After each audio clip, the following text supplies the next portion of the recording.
mag-secret file, ay ilike mo muna ang video na to at mag-subscribe na sa aming YouTube channel. Don't forget to click the notification bell para hindi ka nahuhuli sa latest episode ng DJ Rocky's Secret Files.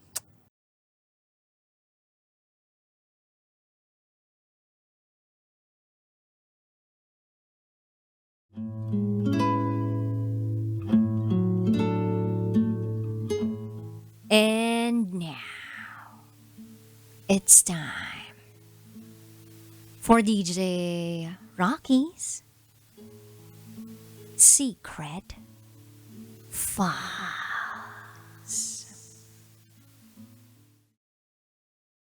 Akala ko there was no one else. Yun pala, kabit ako.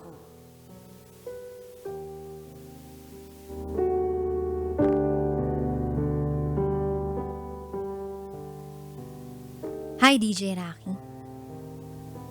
Isa akong silent fan mo na madalas nakatutok sa programa mo. At paminsan-minsan ay nakatune in sa Facebook Live mo tuwing gabi. Kahit nung nasa hapon pa ang programa mo. Itago mo na lang ako sa pangalang Jazz. Short for Just a Stranger. At ito, ang aking secret file. Una sa lahat, isa akong gay. Miyembro ako ng LGBT plus community. At isa ako sa mga umaasang maipasa na ang Sexual Orientation and Gender Identity Expression Bill. Layunin kasi ng proposed legislation na to na masugpo ang anumang uri ng diskriminasyon. Hindi lang kaming mga nasa LGBT plus community ang nais proteksyonan ng bill na ito, kundi pati na rin lahat ng kasarian sa lipunan. In short, isa sa mga adikain ng bill na ito ang bigyan ng safe spaces sa lipunan ang kahit sinong tao, kung saan maaari nilang i-express ang kanilang sariling gender. At protektado sila sa lahat ng uri ng pangungutya.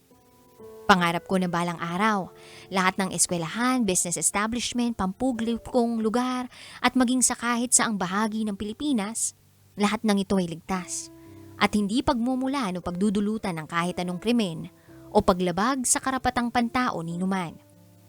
Nang dahil lamang sa gender o kasarian, lalo na naming mga nasa LGBT plus community.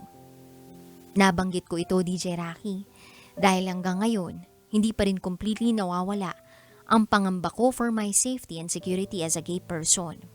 Naalala ko nga, nitong nakaraan lang, may nag-viral online tungkol sa isang waiter na pinatayo ng isang gay customer sa isang restaurant for 2 hours.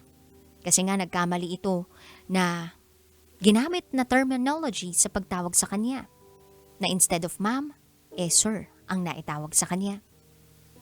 Dahil dito, napahiya yung waiter sa pagkakamali niya, na hindi naman niya sinadya. Wala siyang intensyon na i-offend ang customer. Dahil sa naging response ng customer, siya ang mas napahiya.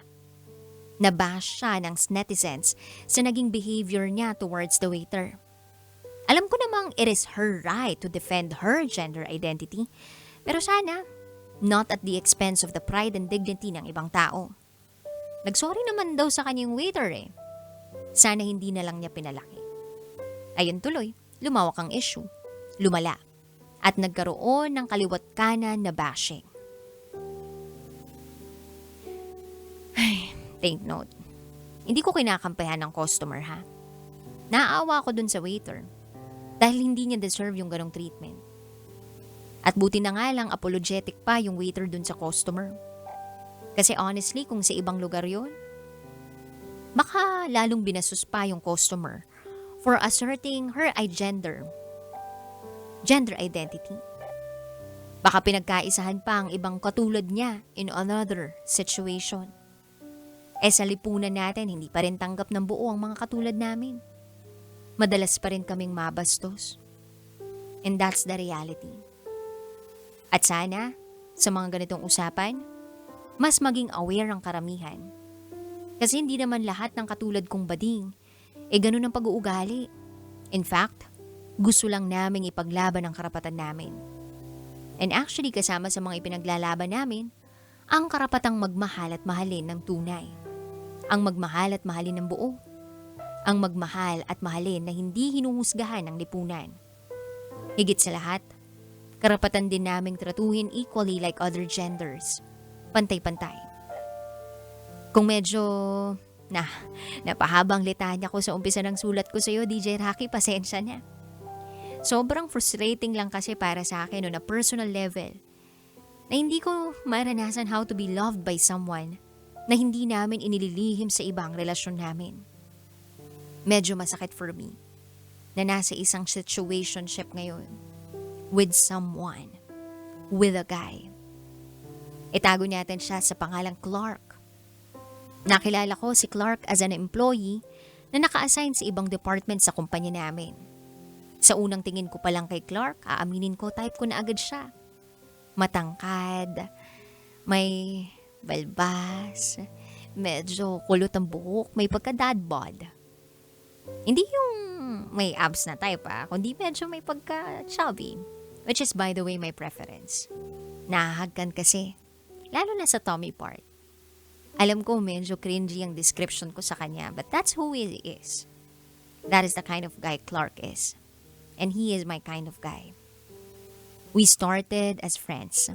Nagkikita kami sa lobby sa office, minsan naman sa cafeteria kapag oras na for our food break. Madalas din kaming matukso ng mga kaopisina namin. Kasi nahalata nila na may special na pagtingin ako kay Clark.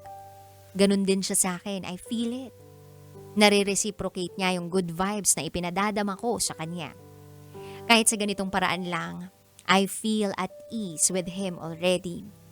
Hanggang sa medyo naging mas malambing na ako kay Clark. Minsan nakikipag-holding hands ako with him. At hindi siya pumapalaga. Game na game siyang makipaglandian sa akin. At hindi ko naman nakikita na nakakaramdam siya ng any feeling of being awkward with me. Kaya mas lalo akong naging komportable sa kanya. At ayun na nga over time, naging magkaibigan kami ni Clark. At lalo pang lumalim ang friendship namin to the point na nagkakayakapan na kami without any hesitation. Napaparamdam niya sa akin that he likes me. Ako naman, I also let him know that I like him. Kaya hindi nagtagal, nagkaroon kami ng mutual understanding. Lahat ng close friends namin sa office, alam nilang may namamagitan sa amin. But we had to tell them something.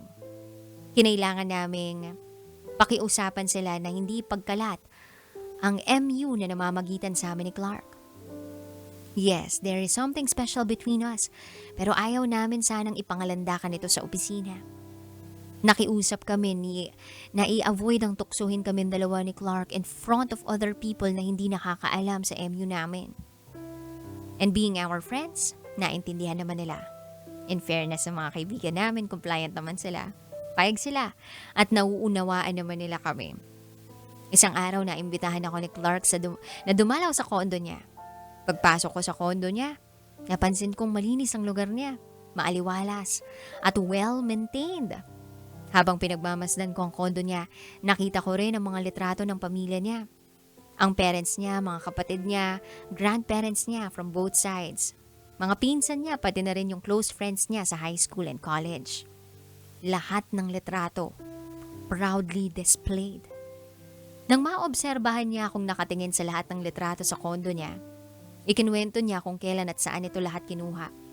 Kung anong okasyon, meron na capture yung pictures at iba pa. Hanggang sa inalok niya akong mag-dinner with him, dun mismo sa kitchen. Naganda pala siya ng food para sa aming dalawa. Kaya ayun, I spent my first dinner date with him. Nagluto siya ng steak at pasta.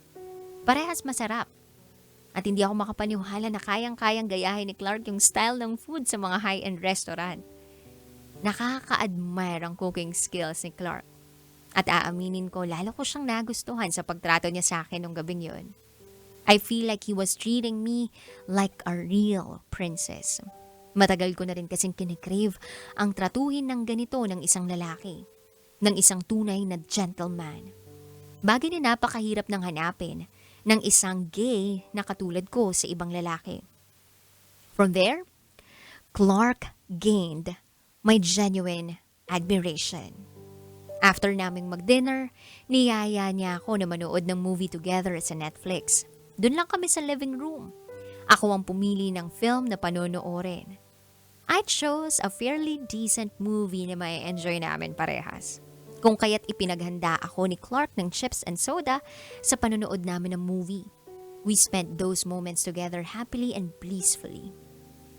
Yung purong saya, purong tawa lang, nag-e-enjoy lang kami manood. Pero mas na-enjoy namin kasama ang isa't isa. At nung nag-climax na yung movie, napansin ko na lang ang sarili ko na umupo na sa lap ni Clark. Hindi na ako nahiya. It felt so right to treat him that way because I like him and he likes me. Hanggang sa unti-unti ko nang nakitang sarili kong hinahalikan sa lips si Clark. And Clark is responding to my kisses too. Habang hinahalikan niya ako, nararamdaman ko yung pangingilabot sa buong katawan ko. Tumatayo ang balahibo ko at umiinit ang buong katawan ko. Pati na rin ang paghinga ko. DJ Rocky, hindi ko akalain na on that very night ay maipararamdam sa akin ni Clark how it feels to be his one and only love. True enough, may nangyari sa aming dalawa ni Clark. It felt so good. Everything felt so right. Parang gusto ko na noon na ihinto ang pagtakbo ng oras. Gusto kong kasama ko lang si Clark palagi. Siya lang ang tumatakbo sa isip ko. Kumbaga, nasa kasagsagan ako ng Cloud9 sa nangyari sa amin ni Clark. Alam mo yun, yung pakiramdam na ayaw mo na itong matapos. Sana, palagi ko itong maramdaman sa kanya. Sana palagi ko siyang kapiling. Sana si Clark na lang ang makasama ko all my life. But then, kinailangan kong mag-reality check. Dahil habang may nangyayari sa amin ni Clark, ay narinig ko ang pagtunog ng doorbell sa condo unit niya. At hindi ko inakala kung sino ang nagpunta sa condo ni Clark nung mga oras na yun. Agad kaming nagbihis together. Habang paulit-ulit ang pindot sa doorbell ng bumibisita sa kanya. Sabi naman sa akin ni Clark, wag daw akong aalis sa kwarto niya. Dito lang daw ako magstay. Sabi ko, okay, no problem. Kung kailangan ko magtago somewhere, gagawin ko. Inassure ko sa kanya. Hanggang sa nag-ayos si Clark saglit ng suot niya at mukha niya. Lumapit siya sa pintuan. Dumudungaw lang ako sa door ng kwarto niya para alamin kung sino yung nagpunta. Natagalan ako bago ko na-realize kung sino yung nagpunta. Mommy niya pala. Mas luminaw yung boses nung nasa kitchen na sila nag-uusap ni Clark. Hindi ko na gaanong maintindihan yung pinag-uusapan nila kasi hindi naman gaanong malakas ang mga boses nila. Pero there was a name na na-mention ng mommy ni Clark sa kanya. At ang pangalan? Itago natin sa pangalang Joanne. Paulit-ulit kong naririnig yung pangalan na Joanne. Sino si Joanne? Kaano-ano ba niyan si Clark? At bakit napunta ang mommy niya ng ganong oras sa kondo ni Clark? Bakit nila napag-uusapan sa Joanne? May nangyari bang masama? Mukhang hindi naman sila nagpapanik. Hindi naman emergency ang kutob ko kung bakit nagpunta ang mommy niya. Pero nahihiwagaan ako, DJ Rocky. Sino si Joanne sa buhay ni Clark? Isa lang ang realization ko.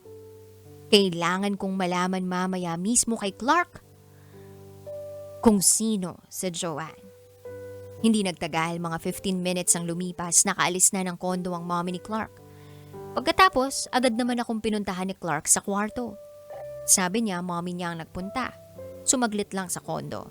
On her way home, mula sa isang get-together kasama ang mga kaibigan niya. And then di na ako nakapagpigil pa. Tinanong ko si Clark. Sabi ko, may naririnig akong name na binabanggit ng mommy mo. Si Joanne. Sino si Joanne? Dito na ako pinaupo ni Clark sa kama. Hinawakan ang kamay ko. At sinabi niya sa akin ang kailangan kong malaman. Jazz, I'm sorry. Sorry kasi hindi kita agad na-inform. But I have a girlfriend.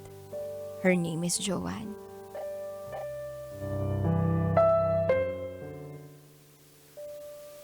Hindi ako agad nakapagsalita, DJ Rocky. Hindi naman ako sobrang na-surprise na ibinunyag yun sa akin ni Clark. Pero shucks, may sting pa rin pala akong naramdaman for not knowing the fact na may babae siyang karelasyon. So sumagot ako kay Clark na, okay, so Joanne is your girlfriend. May girlfriend ka rin pala. Kung hindi tayo nagkaganito dito, hindi mo pa yata sasabihin sa akin eh. Sagot sa akin ni Clark. Kaya nga, I'm sorry, Jazz. I know, naglihim ako sa'yo. But trust me, hindi ko lang alam kung kailan at paano ko sasabihin sa'yo. But for us to work, I have to be more honest and more transparent sa'yo. At eto na yun. Hindi ko na sa'yo itatago. May girlfriend ako, long-time girlfriend. At nasa ibang bansa siya ngayon. Hindi mo na ako umimik, DJ Rocky. Sinubukan kong i-process at i-internalize ang nalaman ko mula kay Clark. Hindi nga ako sobrang na-surprise kasi alam ko naman na it is possible para kay Clark na magkaroon ng relationship sa ibang babae. Hindi ko lang matanggap agad na I was making love with someone na may mahal rin palang iba. Ang pinagkaiba lang namin, babae siya, bading ako. Kaya diretsahan kong kinausap si Clark. Clark, kung ganito rin naman pala, paano ako lulugar sa buhay mo? Please tell me how. Alam mo kung bakit? The mere fact na may babae ka, hindi ko maibibigay sa'yo. Yung kaya niyang ibigay, dun palang olats na ako eh. Kaso Clark, mahal na kita.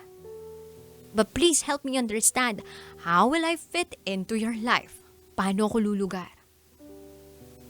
Aaminin ko na hindi ko kayang iwan ako ni Clark at this point. Na-feel ko sa kanya yung attachment na hindi ko pa naramdaman sa iba.